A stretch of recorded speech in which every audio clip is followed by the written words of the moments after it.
Alam mo ba kung ano ang real talk? Na may mga taong kakausapin, papakisamahan ka, depende sa pakinabang mo sa kanila. Dahil yun ang totoo. Kaya wag na tayong maglokohan dito dahil may mga taong kilala ka lang kapag meron ka. Pero kapag walang-wala ka, dapang-dapa ka na. Basura ka lang sa kanila. Yung tipong kahit anong naitulong mo sa kanila noong mga panahong meron ka. Pero nung ikaw na yung bumagsak, hindi ka na nila kilala. Na nire-respeto ka lang nila kapag may napatunayan ka na sa buhay, pero kapag nasa lowest point ka ng buhay mo, sino ka? Madalas pa dyan mga kamag-anak mo.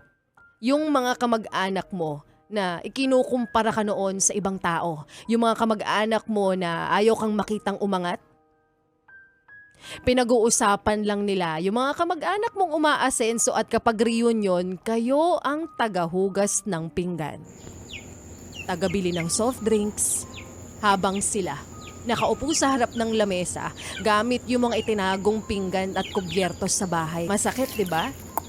Nasampal ka ng katotohanan, di ba?